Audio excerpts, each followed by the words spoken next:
நாம் தமிழர் கட்சியின் தலைமை ஒருங்கிணைப்பாளர் சீமான் எவ்வளவு தோல்வி அடைந்தாலும் மீண்டும் மீண்டும் போராட்ட களத்தில் நிற்பாரு. எத்தனை தேர்தல் வந்தாலும் அவர் போட்டியிடுவார், தனித்தே தான் போட்டியிடுவார், யாரோடும் கூட்டணி இல்லை அப்படின்றது ஒட்டுமொத்த தமிழ்நாடு மக்களுக்குமே தெரியும். ஆனால் முதன்முறையாக இடைத்தேர்தலில் போட்டியிடக்கூடிய சீமான் எப்பயுமே தனது கட்சி சார்பாக வேட்பாளர்களை நிறுத்துவார். இது வரைக்கும் 2016 26 வரைக்கும் எத்தனையோ தேர்தல்கள் இடைத்தேர்தல் வந்திருக்கு. ஒரு முறை கூட அவர் மீண்டும் போட்டியிட்டதில்லை. ஆனால் முதன்முறையாக இடைத்தேர்தலில் அவர் போட்டியிட போறாரு, அதுவும் குறிப்பாக அம்பாசமுத்திரத்தில் போட்டியிட போறாரு அப்படின்ற தகவல் ஏற்கனவே நம்ம பதிவு பண்ணியிருந்தோம். அதை உறுதிப்படுத்துற விதமாக காமராஜர் பிறந்தநாள் விழா கொண்டாட்டத்தில் ஒரு கல்லூரியில பேசும்போது இப்ப சொல்லியிருக்காரு, என்னைய பலருமே கேட்கறாங்க ஏன் நீங்க சட்டமன்றத்துக்குள்ள போகலன்னு, அதனால இடைத்தேர்தலை நான் போட்டியிட போறேன், உறுதியா நான் வெல்வேன் அப்படின்ற தொனியில ஒரு கருத்தை பதிவு பண்ணியிருக்காரு. உண்மையிலேயே இடைத்தேர்தலில் இவர் எதுக்காக அம்பாசமுத்திரத்துல போட்டியிட போறாரு, அதுக்கு பின்னாடி இருக்கக்கூடிய அரசியல் என்ன, சீமானுக்கு வெற்றி வாய்ப்பு எப்படி இருக்கு, உண்மையிலேயே நாம் தமிழர் கட்சி இடைத்தேர்தலில் முதன்முறையாக தன்னுடைய வெற்றியை பதிவு செய்யுமா, பொது வேட்பாளர்னு சொல்றாங்களே அதுக்கு சாத்தியம் இருக்கா, உண்மையிலே சீமான் அதிமுக திமுக சார்பாக இறக்கிவிடப்பட்ட வேட்பாளரா அப்படின்னு எண்ணற்ற கேள்விகள் அவரை நோக்கி எல்லாருமே எழுப்புறாங்க. ஆனா எல்லாத்துக்குமே வழக்கம் போல சிரிச்ச முகத்தோட கடந்து போறாரு. ஆனா அவருடைய தம்பிகள், மிக முக்கியமான தம்பிகள் இருக்கக்கூடிய இடும்பவனம் கார்த்தி, சாட்டை துரைமுருகன் எல்லாருமே என்ன சொல்றாங்கன்னா, பொது வேட்பாளர்ன்ற பேச்சுக்கே இடம் இல்லை, ஆனா திமுக அதிமுக போட்டியிடலன்னு எங்களுக்கு தெரியாது, ஆனா நாம் தமிழர் சார்பாக தான் அண்ணன் நிற்பாரு அப்படின்னு ஒரு ட்விஸ்ட் ஒன்று வச்சிருக்காங்க. திமுகவும் அதிமுகவும் இடைத்தேர்தலே நாங்கள் போட்டியிடல, அதுல வாய்ப்பே இல்லை அப்படின்னு சொன்னா நம்ம சந்தேகப்பட தேவையில்ல. ஆனா இடைத்தேர்தலில் போட்டிடுவோம், ஆனா அம்பாசமுத்திரத்தில் நாங்கள் போட்டியிட மாட்டோம் அப்படின்னு ஒரு முடிவு எடுத்தாங்கன்னா சீமான் அவர்களுக்கும் திமுக அதிமுகவுக்கும் என்ன தொடர்பு அப்படின்ற மிகப்பெரிய சந்தேகம் எழும்.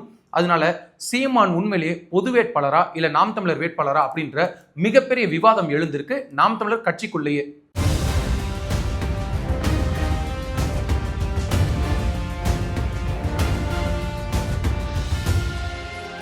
அண்ணன் சீமானை பொறுத்த வரைக்கும் தேர்தல் அப்படின்னா என்னைக்குமே ஒரு டயர்டாக மாட்டாரு, பயப்பட மாட்டாரு. எத்தனை தேர்தல் வந்தாலும் நம்ம எப்படியாவது ஜெயிக்கணும் அப்படின்னு சொல்லி அந்த களத்துல நிக்கிறேன் அப்படின்னு அவர் பதிவு பண்ணியிருக்காரு.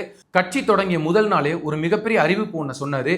திமுக அதிமுக பாஜக காங்கிரஸ் இந்த 4 கட்சிகளோட எந்த சூழ்நிலையிலையும் எந்த காலத்திலையும் கூட்டணி வைக்க மாட்டேன் அப்படின்னு அவர் பதிவு பண்ணாரு. அந்த வகையில இன்று வரை அந்த தத்துவத்துல அவர் உறுதியா இருக்காரு. ஆனா சமீப காலமாக கொஞ்ச நாளாகவே அவர் திமுக பக்கம் சாஞ்சிட்டாரு, திமுக கூட ரொம்ப நெருங்கிய உறவு வச்சிருக்காரு அப்படின்னு சொல்லிட்டே இருந்தாங்க. ஆனா இதையெல்லாம் தாண்டி தொடர்ந்து தனக்கு என்ன தோணுதோ அதை தான் பண்ணிட்டு இருந்தாரு.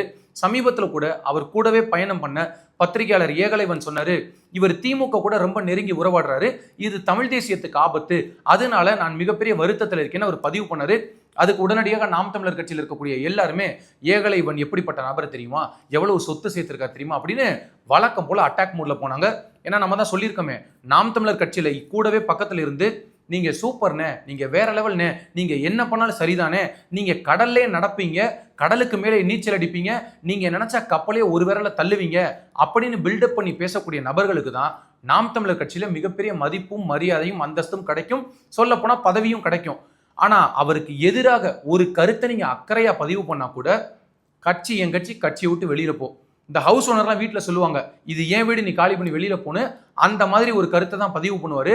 அதனாலதான் கஷ்டப்பட்டு முழு மூச்சா உயர்ந்து கடுமையா உழைச்சு இன்னைக்கு 8% 4% இந்த கட்சியை கொண்டு வந்து நிறுத்தியிருக்காரு.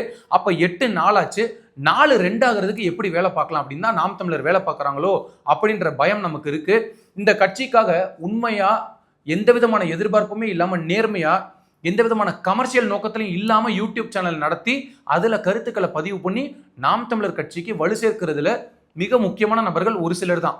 அப்படி இருக்கக்கூடிய நபர்களை கூட கட்சியை விட்டு வெளியேற்றிட்டு எனக்கு தேவையில்ல, நான் தனியா கூட போவேன் அப்படின்னு நினைக்கிறது சினிமா டயலாக வேணா இருக்கலாமே தவிர, ஆனா கலை யதார்த்தத்தில் அது வாய்ப்பு இல்லை. அப்படி பலவிதமான குற்றச்சாட்டுகள் அவர் மேல வைக்கப்பட்டது. சமீபத்தில் ஒரு மிகப்பெரிய குற்றச்சாட்டு பேசு பொருளா மாறிச்சு. ஆனா எல்லாத்துக்கும் எதிர்த்து பேசக்கூடிய சீமான் அந்த ஒரு கருத்துக்கு மட்டும் அமைதியா கடந்து போனாரு. அதிமுக திமுக சார்பாக பொது வேட்பாளராக சீமான களமிறக்கலாம் அப்படின்னு திட்டமிட்டு இருக்காங்க. ஏற்கனவே அண்ணன் விஜயை வீழ்த்தணும்னு சொல்லி திமுகவும் அதிமுகவும் எவ்வளவு கஷ்டப்பட்டு உழைச்சாங்க, எவ்வளவு நட்பு பாராட்டினாங்க அப்படின்றது ஒட்டுமொத்த தமிழ்நாடு மக்களுமே காரி உமிழ்கிற அளவுக்கு பல காட்சிகள் நடந்தது. அதே போல வா கௌதமன் அவரோட இல்ல நிகழ்ச்சியில சீமான் அவர்கள் பார்க்குறாரு ஸ்டாலின் அவர்களை, பார்த்துட்டு வணக்கம் சொல்லிட்டு கடந்து போகாம ஒரே சோஃபால போய் உட்காந்து ரொம்ப நேரமா பேசிட்டு இருந்தாங்க. வைகோ யாருன்னே தெரியாத மாதிரி அந்த ஓரத்துல உட்காந்துருந்தாரு. அதுக்கப்புறம் அவர் சொன்னாரு, என்கிட்ட ஸ்டாலின் அவர்கள் சரியா பேசல, அவர் முழுக்க முழுக்க சீமானோட தான் பேசிட்டு இருந்தாரு அப்படின்னு சொன்னாரு. அவர் என்ன பேசியிருப்பாரு, என்ன கருத்து பரிமாற்றம் நடந்திருக்குன்னு ஏகப்பட்ட விவாதங்கள் நடந்தது. அது குறித்து நம்ம கூட ஒரு காணொலி வெளியிட்டோம். அப்ப நம்ம சொன்னோம், சீமான பொது வேட்பாளரா களமிறக்க போறாங்க அப்படின்னு. உடனே நாம் தமிழர் கட்சியில மிக முக்கியமான நிர்வாகியா இருக்கக்கூடிய இடும்பாவனம் கார்த்தி, சாட்டை துரைமுருகன் இவங்க எல்லாருமே என்ன சொன்னாங்க, அதுக்கெல்லாம் வாய்ப்பே இல்லை. எங்க அண்ணன் என்ன அவ்வளவு கேவலமானவரா, திமுக அதிமுக கூட நேரடி கூட்டணி வைக்கிறதுக்கு அவர் என்ன முட்டாளா அப்படின்லாம் கேட்டாங்க. ஆனா நம்ம என்ன யோசிக்க வேண்டியது இருக்குன்னா, நேரடியா கூட்டணி வைக்க வேணாம், ஆனா மறைமுகமா கூட்டணி வச்சுக்கலாம்ல. அந்த வேலையை தானே கொஞ்ச நாளா பண்ணிட்டு இருக்காங்க. இப்ப என்ன திட்டமிடப்படுதுன்னா, கிட்டத்தட்ட 8 தொகுதியோ 10 தொகுதியோ 12 தொகுதியோ, இன்னும் எத்தனை பேர் ராஜினாமா பண்ண போறாங்கன்னு தெரியல. அத்தனை தொகுதிக்கு இடைத்தேர்தல் வரும். இடைத்தேர்தல் வரும்போது எல்லா இடைத்தேர்தலையுமே திமுக அதிமுக போட்டி போடும். ஆனா அம்பாசமுத்திரத்துல மட்டும் திமுகவும் அதிமுகவும் போட்டி போடாது அப்படின்ற ஒரு திட்டத்தை வச்சிருக்காங்க. இதுக்கு பேர் என்னன்னா, நாங்க இடைத்தேர்தல போட்டி இல்ல, ஏன்னா அங்க சீமான் போட்டியிடுறாரு, இதுக்கு பேர் ஆதரவு கிடையாதான், இதுக்கு பேர் கூட்டணி கிடையாதான். ஆனா சீமான் நான் பொது வேட்பாளர் அல்ல, நான் என்னைக்குமே நாம் தமிழர் வேட்பாளர் தான் அப்படின்னு அவரும் சொல்றாரு, இடும்பாவனம் கார்த்தியும் சொல்றாரு. இப்ப இதுல இருந்து நம்ம என்ன விஷயத்தை புரிஞ்சுக்க முடியுது, இது இப்ப வரைக்கும் உறுதி செய்யப்படாத தகவல், பேச்சுவார்த்தை நடந்துட்டு இருக்கு. சீமான் அவர்கள் நேரடியாகவே பல கட்சி தலைவர்கள் கிட்ட பேசுற விஷயம் நம்ம காதுக்கு செய்தியா வருது. அவர் என்ன சொல்றாருன்னா, நான் எப்படியாவது சட்டமன்றத்துக்கு போயிடணும், என்னை எப்படியாவது உள்ள அனுப்பிச்சிருங்க, விஜய உண்டில்லன்னு நான் பண்ணிடுறேன் அப்படின்ற வாக்குறுதியை திமுகவுக்கு அவர் கொடுத்திருக்காரு அப்படின்னு சொல்லப்படுது. உண்மையிலே நம்மளால வெளிப்படையா என்ன சொல்றோம், திமுகவும் அதிமுகவும் சேர்ந்து நாம் தமிழர் கட்சி சார்பாக ஒரு வேட்பாளரை நிறுத்துறாங்கன்னு வைப்போம். இவங்க 2 பேரும் ஆதரவு கொடுத்தே சீமான் அவர்களை அம்பாசமுத்திரத்தில் நிக்க வச்சா தாவேக்கா வேட்பாளரை எதிர்த்து நீங்க ஜெயிச்சிட முடியுமா? அதுக்கு வாய்ப்பு இருக்கா? இதை விட ஒரு மோசமான அரசியல் தமிழ்நாட்டில் எங்கேயுமே நடந்ததில்லை. திமுகவும் அதிமுகவும் சேரும்னு பார்த்தா, எந்த திமுகவுக்கு எதிராக எந்த திமுக எனக்கு தீய சக்தி பகை சக்தின்னு சொன்ன சீமான் அந்த 2 கட்சிகளோட ஆதரவை வாங்கி நீங்க ஜெயிச்சிடலாம் நம்புறீங்க அப்படின்னா, உங்க கூட இருக்கக்கூடிய நபர்களை நீங்க சந்தேகப்பட வேண்டும். ஏன்னா அவங்களாம் என்ன சொல்றாங்கன்ற விஷயம் நமக்கு தெரியும். அண்ணே நீங்க இல்லாம சட்டமன்றத்தில் எல்லாருமே அழுகுறாங்கண்ணே, ஒட்டுமொத்த தமிழ்நாடுமே கதறி அழுகுது, சீமான் சட்டமன்றத்துக்கு போகணும்னு துடிக்குதுன்னு அப்படின்னு உங்களை நம்ப வைக்கிறாங்க. இதை நம்பிட்டு தான் இப்ப கல்லூரி விழால பேசும்போது சீமான் ஒரு கதை சொல்றாரு. என்ன சொல்றாருன்னா, பாரதிராஜ் அப்பா மறைவப்ப என் பக்கத்துல ஒரு பெரியவர் சொன்னாரு, நீ 50-60 பேர் கூட நான் சட்டமன்றத்துக்கு போயிருவேன்னு நினைச்சேன், ஆனா இப்படி விட்டுட்டியப்பா, இடைத்தேர்தல் எப்படியாவது உள்ள நின்று நீ போயிருன்னு சொல்லிட்டாரு, நான் சொல்லியிருக்கேன் உறுதியா நான் போயிருவேன்னு அப்படின்னு சொல்றாரு. இதுல இருந்து என்ன விஷயம் புரியுது, நீங்க 50-60 பேரோட நீங்க போயிருந்திருக்கலாம் சட்டமன்றத்துக்கு. எப்ப தெரியுமா, விஜய் எதிர்ப்பு அரசியல் இல்லாம திமுக அதிமுக எதிர்ப்பு, திராவிட எதிர்ப்பு, மக்களின் நலன் அப்படின்னு அரசியல் பண்ணியிருந்தீங்கன்னா நீங்க உள்ள போறதுக்கு வாய்ப்பு இருந்திருக்கும். ஆனா முழுக்க முழுக்க உங்க அஜெண்டா என்னவாயிருச்சுன்னா, திமுக ஆதரவு தாவேக்கா எதிர்ப்புன்னு போனதுனாலதான் இன்னைக்கு சட்டமன்றத்துக்குள்ள நீங்க கூட போக முடியல. இப்ப நம்ம உறுதியா சொல்றோம், திமுகவுக்கு ஓட்டு போடக்கூடிய நபர் யாருன்னா அதிமுக வேண்டாம் நினைக்கிறவங்க, அதிமுகவுக்கு ஓட்டு போடுறவங்க யாருன்னா திமுக வேண்டாம் நினைக்கிறவங்க, இந்த 2 பேரும் வேண்டாம் நினைக்கிறவங்க தாவேக்காக்கு போடுவாங்க. இந்த ஃபார்முலா தான் வேலை செய்யும். ஆனா திமுகவுக்கு ஓட்டு போட்டவங்க, அதிமுகவுக்கு ஓட்டு போட்டவங்க, இவங்க 2 பேரும் சேர்ந்து விவசாயி சின்னத்துல நாம் தமிழர் கட்சிக்கு சீமானுக்கு போடுவாங்கன்னு நீங்க நினைச்சீங்கன்னா, இதை விட ஒரு முட்டாள்தனமான அரசியல் எதிர்பார்ப்பு எதுவுமே கிடையாது. ஏன் உங்களுக்கு அவங்க ஓட்டு போடணும்? அம்மையார் ஜெயலலிதாவை நேசிக்கக்கூடிய நபர்கள், எம்ஜிஆரை நேசிக்கக்கூடிய நபர்கள், கருணாநிதி அவர்களை நேசிக்கக்கூடிய நபர்கள் சீமானுக்கு வாக்கு செலுத்தலாம்ன்ற ஒரு காரணம் இருக்குமா?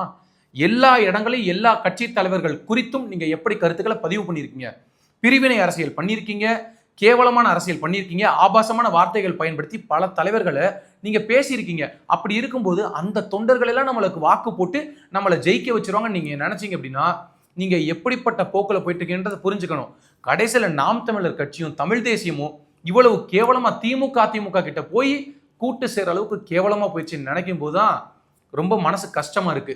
உண்மையிலேயே நீங்க ஜெயிச்சு போக வேண்டிய ஆள் தான், மாற்று கருத்து இல்லை. நீங்க நல்ல பேச்சாளர், நல்ல திறமையானவர், பலவிதமான ஆக்கப்பூர்வமான அறிவுபூர்வமான கேள்விகள் கேட்கக்கூடிய நபர் தான். ஆனா உங்களுடைய அரசியல் கடந்த 3 ஆண்டு காலமாக கம்ப்ளீட்டா மாறிடுச்சு. நீங்க முழுக்க முழுக்க வியாபாரப்படுத்தப்பட்டுட்டீங்க, அரசியலை முழு வியாபாரமா மாத்திட்டீங்க, தமிழ் தேசியத்தை மிகப்பெரிய பிசினஸா மாத்திட்டீங்க, நாம் தமிழர் கட்சியை பிரைவேட் லிமிட்டடா மாத்திட்டீங்க. இதை சொன்னா நாம் தமிழர் கட்சிக்கு கோபம் வருது. நான் ஒரே ஒரு சவால் விடுறேன், நாம் தமிழர் கட்சி அம்பாசமுத்திரத்தில் போட்டியிடும் போது திமுக அதிமுக போட்டியிடாமல் சீமான் அவர்கள் போட்டியிட்டு சீமானுக்கு ஆதரவாக வேலை நடந்தா அந்த கட்சியில் இருக்கக்கூடிய அத்தனை நபர்களும் அந்த கட்சியை விட்டு வெளியேற தயாரா? இந்த சவாலுக்கு யாராவது தயாரா இருக்க முடியுமா? இப்ப கூட நம்ம பேசக்கூடிய விஷயம் என்னன்னா, நாம் தமிழர் கட்சியை குறை சொல்லணும், சீமான் அவர்கள் குறை சொல்லணும் அப்படின்னு கிடையாது. நல்ல கட்சி, நல்ல தத்துவம், நல்ல தலைமை இருந்தால் இந்த கட்சி 10 அடி பாஞ்சு போயிருக்கணும். 1லிருந்து 5, 5லிருந்து 7, 7லிருந்து 8 இப்படி ஏறி மேல போன கட்சி எதனால 8லிருந்து திரும்ப 4க்கு வந்துச்சு? இந்த கேள்விக்கு யாராவது என்னைக்காவது அலசி பேசியிருக்கீங்களா? இன்னமும் நாங்க தோத்தா ஒன்றும் தப்பு இல்லையே, நாங்க தோத்துட்டே இருக்கிறதுனால உங்களுக்கு என்ன பிரச்சனை, நாங்க தான் தோத்துட்டே இருக்கோம், நாங்க களத்திலே இல்லையே, எங்களை பத்தி ஏன் பேசுறீங்க அப்படின்னு நீங்க கேக்குறீங்கன்னா, நீங்க அரசியல்ல இருக்கீங்கல்ல, அரசியல் விட்டு போயிட்டீங்களா, உங்க அண்ணன் அரசியல் விட்டு ஒதுங்குறேன்னு சொல்லிட்டாரா, எங்களை பத்தி பேசக்கூடாது, நாங்க களத்திலே இல்லை அப்படின்னு சொன்னா எவ்வளவு முட்டாள்தனமான வாதமா இருக்கு. இதுல வேற ரொம்ப பாவமா இருக்கு. பல நபர்கள் வெளிநாட்டுல இருந்து வீடியோ போடுறாங்க, எங்க கட்சி குறித்தே ஏன் பேசுறீங்க, எங்க அண்ணனை பத்தி ஏன் பேசுறீங்க, எங்க அண்ணன் நல்ல கார்ல போக கூடாதா, வசதியான வாழ்க்கை வாழக்கூடாதா. நம்மளும் சொல்றோம் வசதியான வாழ்க்கை வாழட்டும், நல்ல கார்ல போகட்டும், ஆனா வெளிப்படையா சொல்லட்டும், நான் நல்ல வாழ்க்கை வாழ்றேன், சந்தோஷமா இருக்கேன், மகிழ்ச்சியா இருக்கேன், சொகுசான வாழ்க்கை வாழ்றேன்னு. பென்ஸ் கார்ல போய்கிட்டு மாசம் 3 லட்ச ரூபாய் வீட்டுல குடி இருந்துகிட்டு பல கோடி ரூபாய் இடத்த கிரயம் பண்ணிட்டு வெளியில வர்றப்பலாம் நான் ஒரு பிச்சைக்காரன், என்கிட்ட பணமே இல்லைன்னு ஏன் சொல்றீங்க? அப்படி சொல்லி மக்களை ஏமாற்றாதீங்க. அம்பாசமுத்திரத்தை தேர்வு செய்ததற்கான காரணம் என்ன? திருவெற்றியூர்ல கிடைக்காதது, கடலூர்ல கிடைக்காதது, காரைக்குடியில கிடைக்காதது, அம்பாசமுத்திரத்துல என்ன கிடைக்கும்? உங்களுக்கு ஒண்ணு கிடைக்கும் அப்படின்னு நீங்க நினைக்கிறீங்க. ஒரு சமூகத்தின் வாக்க நம்ம எடுத்துட முடியும், நம்ம அந்த மாதிரி சமூகத்தின் அடையாளம்னு நீங்க இப்ப முயற்சி பண்றீங்க. இது நாள் வரைக்கும் நான் தமிழன் எங்க வேணாலும் நிப்பேன்னு சொன்னீங்க. ஆனா எதுக்காக இப்ப குறிப்பாக அம்பாசமுத்திரத்தை தேர்வு செய்றீங்க? நீங்க தேர்வு செய்யுங்க, உங்களுடைய கணக்குகள் எல்லாம் உடைத்து தூள் தூளாகும். நீங்க திமுக கூட என்னைக்கு ஒரு இணக்கமான சூழலுக்கு போக ஆரம்பிச்சீங்களோ அன்னைக்கே தமிழ் தேசியம் மெல்ல மெல்ல கீழே இறங்கிருச்சு. இப்ப கூட ஒன்றும் கெட்டு போகல. இந்த கட்சி அடுத்த கட்டத்துக்கு கொண்டு போகணும் அப்படின்னு நினைச்சாருன்னா, பழைய சீமானாக மாறினார் அப்படின்னா வேற மாதிரி இந்த கட்சியை கொண்டு போக முடியும். அவர் எல்லாரும் சொல்றாங்க, இனிமேல் நீங்க சீமான் 2.0 பாப்பீங்க, என்டிகே 2.0 பாப்பீங்க. ஐயா சாமி, அந்த 2.0 தான் பேராபத்துன்னு சொல்றோம். அந்த சீமான் 2.0 தான் பேராபத்துன்னு சொல்றோம். நீங்க 1.0க்கு போனீங்கனாலே நீங்க நல்ல அரசியல் பண்ணீங்க, நல்ல கருத்துக்களை வச்சீங்க, நல்லா பேசுனீங்க, கரெக்டா இருந்தீங்க.